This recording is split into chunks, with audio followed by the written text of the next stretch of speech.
é lembrar, né, irmã Alda, o ponto que eu parei para eu responder a sua pergunta de fato, que foi a imagem e semelhança, o que é a imagem e semelhança de Deus. Então é isso basicamente, quer dizer, basicamente, não é um negócio tão básico assim. Ou seja, essa realidade de que Deus é três e nós também experimentamos isso. Na questão individual que eu disse, que essa complexidade, irmãos, nós somos alma, espírito e corpo. Alguns vão acreditar que espírito e alma é a mesma coisa e corpo, né? Ou seja, parte material e imaterial. Olha como nós somos complexos. Nós vamos tratar isso em antropologia. Vamos estudar o homem mesmo, o ser humano e tal. A gente, assim, tem coisas no nosso psicológico que afetam o nosso corpo, não é? São aquelas doenças chamadas de psicossomática. Você vai no médico, ele usa lá todos os diagnósticos, toda a questão científica, fala, ó, você não tem enfermidade, doença nenhuma. Aí ele encaminha para quem? Para o psicólogo, porque ele identificou que é uma doença causada pelo psicológico. Então não é algo, nada orgânico, químico, nada desse tipo.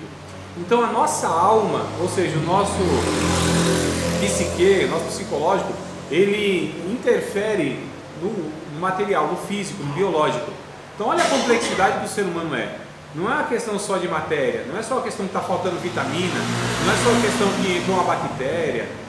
O corpo, ele tem uma vida que se chama alma, ou espírito, né? Na vida espiritual no caso. Então é essa complexidade que nós somos na questão individual. Agora na questão coletiva, nós na verdade somos um só, sendo muitos.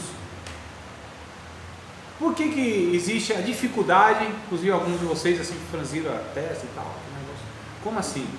É porque a gente está no estado de pecado, ou seja, nossa mente foi afetada, nosso entendimento foi afetado. Quando o ser humano peca, ele é prejudicado em 5 áreas da sua vida, no mínimo, pelo menos é o que eu sei. Se há outras aí eu não sei. Mas quando ele peca, o Adão lá peca, primeiro o Adão, a gente já hoje fala assim, o Adão homem. Não, o Adão não é tratado o homem, o Adão humanidade. Então já começa por aí. E a gente já vai percebendo que tem alguma coisa errada. Porque se a gente concluir Adão homem e não é, então já tem alguma coisa errada na conclusão, não é? Então quando o Adão peca, ele é afetado na parte teológica, psicológica, sociológica, biológica e ecológica. O pecado, quando entra no mundo, afeta no mínimo essas 5 áreas da vida do ser humano, para não falar nas outras coisas mais. Irmãos, o pecado, ele causou um prejuízo para a criação de Deus que a gente não consegue mensurar. Não dá para, avaliar, não, foi assim, ó, ficou, não, é um negócio assim absurdo. Não é só que trouxe morte. O pecado, ele tem o poder de desarmonizar toda a criação de Deus. Por que isso não aconteceu?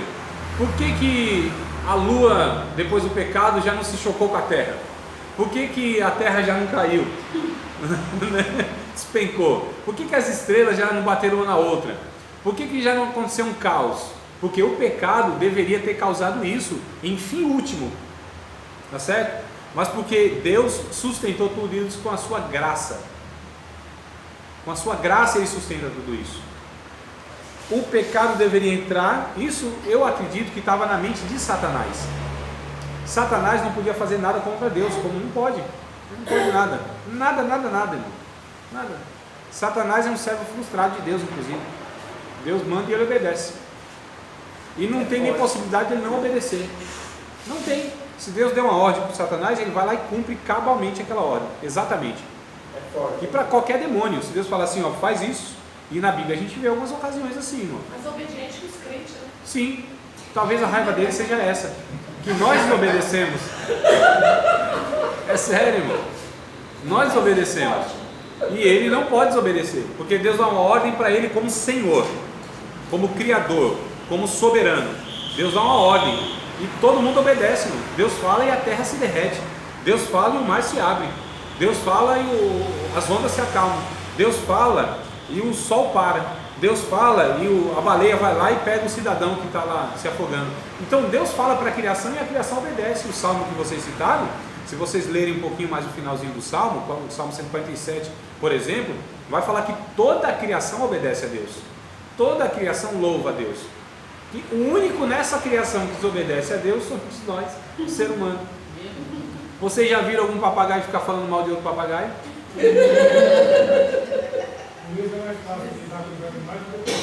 Claro, toda essa criação, o ser humano que é o desobediente, toda a criação está relativamente em uma harmonia, perdeu a desarmonia. Inclusive, irmão, essa ferocidade que há entre os animais, isso é resultado do pecado, isso está lá escrito também.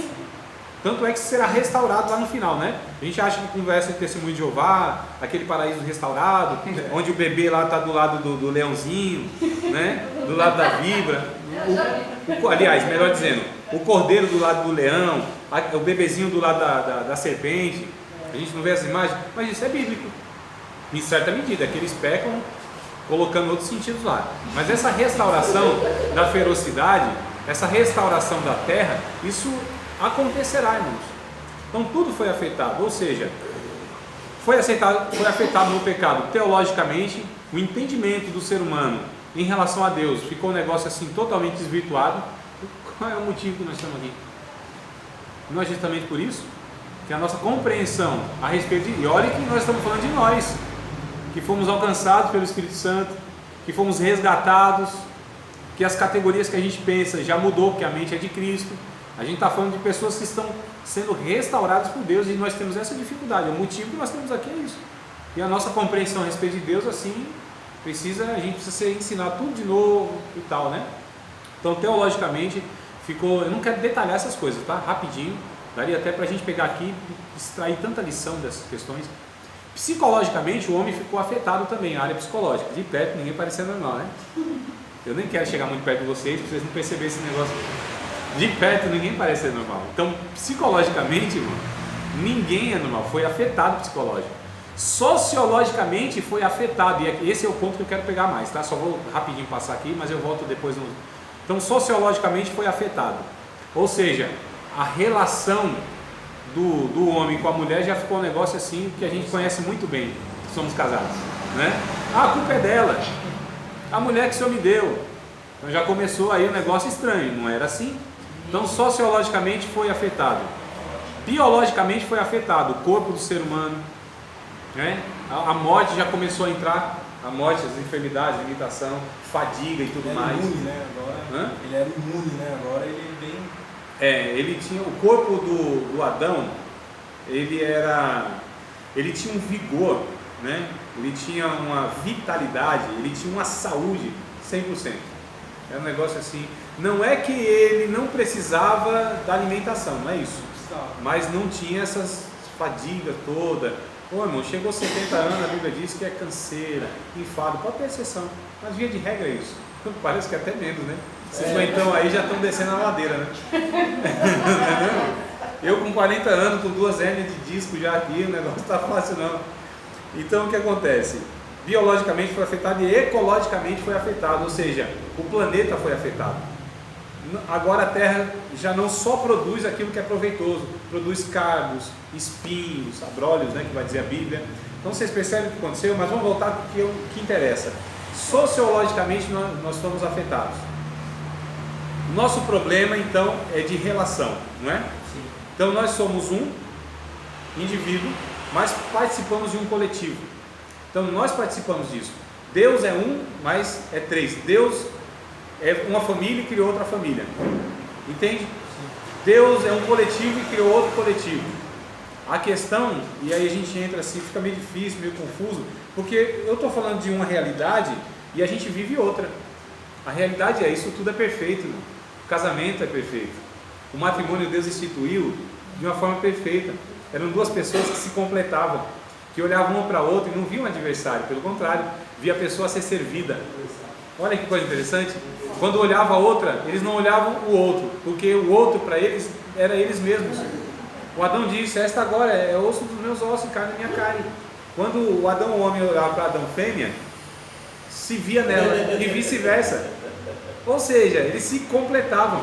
O que Deus criou no homem, e faltou no homem, ele criou na mulher. Isso é um fato, irmãos. É fato, nós sabemos disso muito bem. Talvez mais os homens sabem disso, né? Talvez é uma compensação que tem aqui, talvez Deus coloca mais virtudes na mulher do que no homem. Verdade. Não é, irmão? Mais sensível, mais equilibrada. Eu estou falando quando é essas coisas, porque também tem desequilibrado, tem insensível. Eu estou falando via de regra, de natureza. Estou lidando com natureza e não com pessoas na individualidade. Estou falando de natureza. Então a mulher mais sensível, tem aí, a gente chama de radar, que dá um nome de sexto sentido, né? Percebe uns negócios assim que o homem fica todo. É verdade. Não, você não está vendo isso? Dessa forma. O homem é um ponto zero assim, meio falhando, e a mulher é 2.0, irmão, turbinado. Percebe, pega os negócios no ar. Parece que toda mulher tem. Daqui a pouco vai virar encontro de casais isso aqui. Aliás, ó, Ricardão, para pensar nisso aí futuramente, futuro próximo. Hein? Não tô vendo. O homem nos 97, mulher aí. XP. Aí, Tá Eu vendo? não vou entrar no Adão, eu vou tentar você explicar depois. Sim, mais ou menos. Então, a questão é, então, esses dois eram isso é uma unidade composta. Deus experimenta isso, essa harmonia, mesmo sendo mais de um, essa perfeição, mesmo sendo mais de um.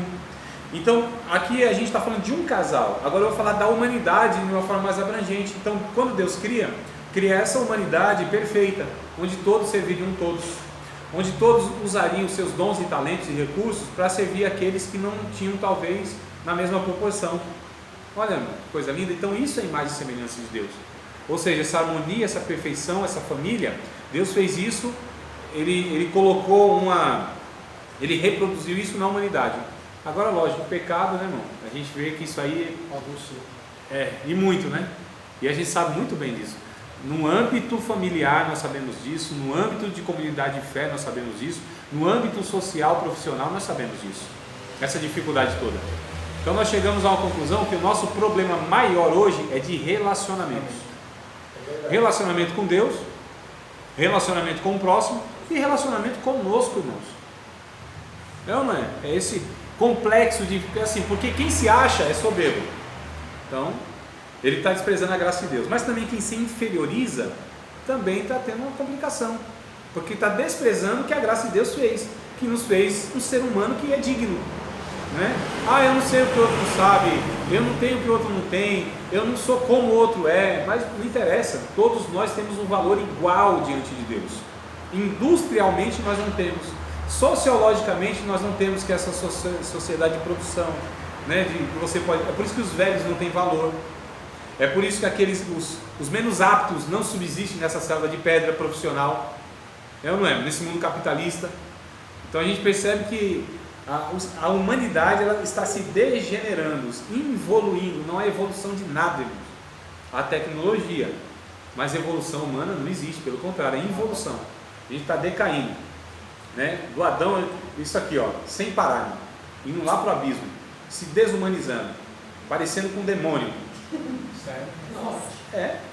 Quando o cara vai lá e tem um ato bruto, violento, alguém parece um animal, né? Quando faz um negócio horrível mesmo, estupra uma criancinha, por exemplo, de 9 meses de idade, um marmanjão, e fala, isso aqui é um demônio. Não são essas expressões que nós usamos? Sim. Só para a gente perceber que de fato é assim, né? Então a gente percebe que a imagem e semelhança de Deus é isso. Deus é uma família, criou outra família. Deus, embora seja mais de um, mas é harmônico na sua convivência, não há desarmonia. Então isso é semelhança de Deus, e só os homens têm isso. E nós estamos sendo convidados à restauração nisso. É por isso que a igreja de Jesus é um pequeno modelozinho, é uma maquete, a gente chama, né? É o protótipo, é a amostra do que é o reino de Deus. Ou seja, todas as pessoas se ajudam, todas as pessoas são generosas, todas as pessoas servem todas consideram as outras superiores a si mesma. Ué, vocês estão estranhando por que eu estou falando? Não é assim, né, irmão? Mas deveria ser assim. A gente está trabalhando com o padrão de Deus. Eu não posso rebaixar para a religiosidade que a gente vive hoje. E nem posso me conformar com aquilo. É assim mesmo, André, a igreja é assim mesmo. É assim mesmo coisa nenhuma. Jesus morreu na cruz do Calvário para que essas coisas fossem mudadas. E nós deveremos ser esses agentes de transformação.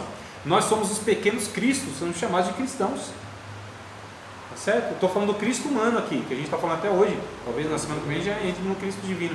Mas o Cristo humano. Por que é interessante a gente saber do Cristo humano? Porque ele é aquele que nós devemos imitar. Não só no comportamento, irmãos, mas no sentimento, no desejo, na vontade, a forma mesmo de existir, de viver, de se relacionar. Então, ser um cristão é ser um Cristo humano, e humano, estou falando de humano, né? Porque ele foi 100% humano, o mais humano que existiu. E para nós sermos salvos, nós temos que ser o ser humano de fato, porque Deus está restaurando o ser humano. E não está pegando o ser humano para dar uma melhorada e formá-lo um semi-anjo, um espíritozinho evoluído. Não, é um ser humano de verdade que será no céu. Eita. Só que isso deve começar aqui na terra. Aqui que é a questão que pega, né? Porque nós cristãos religiosos, nós pensamos que Deus está reservando tudo assim para a eternidade. Lógico que não, irmão. É aqui agora que o negócio tem que começar. E eu conheço crentes que eles foram resgatados do inferno condenatório, né? Condenatório. Estava indo a passo largo para o inferno, estava lá na vida toda desgraçada, e aí Jesus foi lá e libertou ele das drogas, da prostituição, da avareza, da maldade, da malícia mesmo, resgatou essas pessoas. Então assim, se elas morrerem hoje, possivelmente não serão condenadas, né? Não serão condenadas, se for resgatar por Deus não vai ser, mas elas ainda vivem como perdidos. É forte. Foram resgatadas do inferno condenatório, mas vivem no inferno existencial. Gente que não tem paz, gente. Crente tribulado, isso não é muito sério. É triste, inclusive, muito triste. Porque o Jesus disse assim: olha, cuidado, porque a luz que há em vocês, se for trevas, quão grandes vão ser essas trevas? Já pensou, irmão, que coisa terrível que Jesus está falando aqui pra gente? Né? Então o negócio é seríssimo, não é brincadeira não. O negócio é para parar e pensar e falar: meu Deus, sou eu? Sou eu. Eu acho interessante a ceia, né? A ceia lá que Jesus celebrou, tinha lá 12 camaradas na mesinha, tal, em volta, Jesus lá. E aí Jesus disse assim: um de vocês há de me trair. Olha que coisa interessante. Aí Pedrão pergunta: sou eu, Senhor? Aí João: sou eu, Senhor? Tiago: sou eu, Senhor? Todos perguntando: sou eu, Senhor? Sou eu, Senhor? O único que não perguntou: sou eu, Senhor? Era ele. O único que não parou para pensar: será que sou eu isso? Era ele, irmãos. As pessoas que não refletem acerca de si, geralmente são as pessoas que são essas que faltam essa reflexão interna. Nós não paramos para pensar, para refletir como que eu estou vivendo. Não dá tempo, né? O ministério exige demais, as pessoas exigem demais e a gente produz demais, não é, irmão? Não tem tempo para reflexão. O ócio é mal entendido. O ócio para alguns é a pessoa que não faz nada. Não tem nada a ver, irmão, ser ocioso. O ócio é o não negócio. Deixa eu tentar pegar aqui quando surgiu a palavra, né? Surgiu a palavra. Em Roma, Grécia e Roma, eles tinham então o comércio. Então lidavam lá com a venda e tal, né? Comércio mesmo. Quem trabalhava no comércio, quem se envolvia no comércio, eles faziam um negócio. Quem escolhia outra coisa que não fosse o comércio, eles viviam no ócio, que era a negação. O que era o negócio? A negação do ócio. E o que era o ócio? Era a escolha de trabalhar a partir do pensamento, que eram os filósofos, os pensadores. Esses caras, eles eram os que praticavam o ócio, que era o tempo reservado para a reflexão, para o pensamento, para o questionamento, para a avaliação e observação das coisas. Esses caras eram os intelectuais, então eram os ociosos, mas no sentido filosófico do termo, tá certo? Não que tornou hoje. O ocioso é o vagabundo. Eu me lembrei agora de tinha uma tirinha, sabe aquela tirinha? Um quadrinho, né, que faz assim, uns 3, tem um quadrinho, o segundo e o terceiro que é a conclusão. Aí no primeiro estava assim, um falando pro outro assim: rapaz, estão dizendo que a gente é desocupado, a gente não tem nada para fazer. Aí o outro respondeu assim: não, a gente tem muita coisa para fazer. Aí o terceiro bloquinho, o outro concluiu assim: é porque a gente decidiu não fazer. Nós não temos muita coisa para fazer. A gente escolheu não fazer. Então o que é o ócio? É escolher o que fazer, não é não fazer nada. É escolher o que fazer. Bem-aventurados são as pessoas que podem escolher o que fazem, né? É ou não é, irmãos? A maioria das pessoas vivem assim. Eu escutava isso aos montes. Eu falava isso quando trabalhava em várias empresas.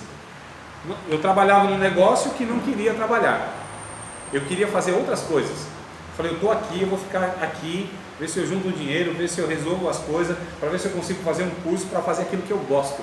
A maioria das pessoas vive o resto da vida assim, fazendo o que não gosta, para ver se consegue fazer alguma coisa para fazer lá na frente o que gosta. Então essas pessoas, elas não escolheram o que fazem. Não tem opção. As contas vêm, não é, irmão? Necessidade está aí, é o que deu, a gente tem para hoje. É o que eu consigo fazer, é o que eu sei fazer, então a gente vai fazendo. Poucas são as pessoas que fazem o que gostam. É por isso que o trabalho, ele se tornou um peso. Alguns acham que o trabalho é uma maldição de Deus. Ou esse Adão, se não tivesse pecado, hein? A gente ia ficar só de boa, na rede, agricultor, o camarão. O trabalho existia antes do pecado. E Deus criou Adão e ainda disse para ele, lavra a terra, e ele lavrava a terra, e aquilo era prazeroso. Tanto é que é chamado de lavoura, de onde vem a palavra labor, trabalho, né? Quer dizer, trabalho não, labor mesmo, que é o serviço. Olha as palavras que elas vão já denunciando algumas coisas. Mas nós chamamos o serviço, que seria serviço, ou labor, ou lavoura, que é fonte de vida. Eu estou trabalhando para viver, irmão. Nesse sentido, a lavoura, né? Você vive para trabalhar. É o alimento. Então eu planto, eu estou trabalhando, mas aquilo vai retornar em vida para mim. Então isso é satisfação, não é peso. Aí nós pegamos então essa palavra labor e pegamos a palavra para designar esse ato de trabalho que vem de um instrumento de tortura na Idade Média chamado de tripalium. O tripalium é um instrumento de tortura. Aí veio a conotação que trabalho é sofrido, é uma tortura. Ô irmão, amanhã tem que acordar cedo, matar um leão por dia, né? Ah, eu vou para a luta. A gente não fala essas coisas? Vou para a luta, né? Mais um dia, mais uma semana. Não é nesse sentido não, mas essa conotação assim que o negócio... Porque a gente vai percebendo, irmãos, que está alguma coisa errada nesse processo. Por que está alguma coisa errada nesse processo? Porque nós, como seres humanos, estamos nos distanciando de Deus. E o Jesus humano veio trazendo essa proposta de que não, você pode fazer aquilo que é prazeroso. Jesus serviu as pessoas como a alegria do mundo, irmãos. Porque Jesus veio para servir, para exercer um serviço, não um trabalho. E nós fazemos um trabalho na igreja, não é? Nós fazemos um trabalho para ajudar as outras pessoas, mas é trabalho. Para nós é tortura, é peso. É um negócio maçante, é um negócio, eu tenho que fazer, né? Porque se não fizer, Deus pesa a mão. Se eu não fizer, não, não é esse sentido. Eu preciso encontrar prazer. O Paulo falou um negócio muito interessante. Ele falou, acho que em 2 palestras dele, ele falou assim, tem pessoas que dizem assim, não, o pecado é prazeroso, o pecado é bom demais, o pecado, né, assim, ruim é a consequência do pecado, mas o pecado é uma delícia, aquela coisa toda, é prazer. Em contrapartida, a santidade é um negócio sofrido, negócio é uma luta. Não pode se achar prazer na santidade. A vida de santidade pode ser prazerosa. Aliás, é o único prazer legítimo que nós temos. É quando a gente vive na santidade. Olha que coisa interessante, é o prazer legítimo. Então nós temos condição de sentir prazer na carne, eu estou falando nesse corpo, inclusive, servindo a Deus em santidade. Vocês percebem que é possível uma vida abençoada, e só existe uma vida abençoada, só existe uma vida 100% feliz, alegre, que é a vida no Evangelho, a vida na santidade, a vida servindo a Deus. Que a gente tem tudo nosso, orar é um sacrifício, para a maioria dos cristãos é um sacrifício. A gente chama de sacrifício o jejum. Eu estou fazendo um sacrifício aquela campanha, não é, irmão? Eu estou fazendo um sacrifício, pegando dinheiro aqui dando na igreja. A gente chama essas coisas de sacrifício, e não são, irmãos. O entendimento está totalmente errado. Então por isso que o dinheiro para nós é um sacrifício de dar. Por isso que jejum para nós é um sacrifício, não é prazer. Por isso que oração para nós é um negócio pesado, difícil, não é? O joelho dói. Nossa, a sensação é que eu estou orando 1 hora e só passou 5 minutos. Quem nunca, né? Vocês percebem? Jesus ele fala, não, a oração é prazer, se encontrar com o Pai, ser revestido do Espírito Santo, sentir a vida eterna assim sendo derramado como uma cachoeira dentro da alma, né? Fazer o bem para os outros assim é gratificante. Olha, irmão, o jejum é a oportunidade que eu tenho de me autodisciplinar, de me esvaziar no meu ego, sabendo que eu fico algumas poucas horas sem se alimentar, essa estrutura limitada já começa a ter dificuldade, e aí eu sei, eu dependo de Deus, isso é uma bem-aventurança. Então a gente entende tudo errado, tudo errado. Foi nos ensinados, os negócios não tem nada a ver com nada, uma loucura de alguma cabeça que surgiu por aí e vai reproduzindo isso, e a gente vê que o evangelho não tem nada a ver com essas coisas. E Jesus vem trazendo então como ser humano toda essa realidade, inclusive o sacrifício que foi o único sacrifício que foi o de Jesus, ali foi mesmo, ali foi, se dando por um monte de gente ruim que somos nós. Aí foi um sacrifício assim, ingrato, foi ingrato, né? Agora nós, estou me sacrificando por causa do evangelho, pelo amor de Deus, né, irmão? Eu me sacrifico, estou aqui no sacrifício de Daniel e tal, veste pano de saco, aquela cena toda, né? Aí jejua, vem o cara, né? Cabelo tudo zoado, remela, sem escovar os dentes, né? Abre a boca, cai 1.000 de um lado, 10.000 do outro, não são nada, irmão. E a Bíblia diz, quando você jejuar, não faça isso, né? Eu estou aqui contextualizando que o Jesus fala lá em Mateus, né? Estou contextualizando, não é exatamente assim, mas Jesus disse, mas não disse exatamente assim. Eu estou trazendo para a nossa realidade. Penteia o cabelo, meu amado, escova esses dentes, meu amado, lava o rosto, põe um sorriso na cara, assim, vem aquela piedade, né? Bem fraco, jejuando e tal, e ainda fala para o povo, né? Estou jejuando, irmão, e tal. Tem coisas que é secreta, irmãos, tem coisa que é secreta. Jesus disse em Mateus, na parte do jejum, capítulo 6, dá esmola, faz secretamente, jejua, faz secretamente, ora, vai lá no oculto, lá no escondido do teu quarto, o que tu faz no oculto, o teu pai te vê em secreto, vai te recompensar publicamente. Não precisa tocar a trombeta, que uma mão faz, a outra precisa ficar sabendo. Vocês entendem como que é a questão aqui? Jesus vem ensinando uns negócios totalmente diferentes do que a gente vê por aí, pelo menos é a impressão que eu tenho. Vocês não acham? Tem alguma pergunta fácil e rápida? Aquela que não vai ser rápida e nem vai ser fácil. Mas pode fazer. Aquela da Dani que ela fez. Qual? Da Daniela?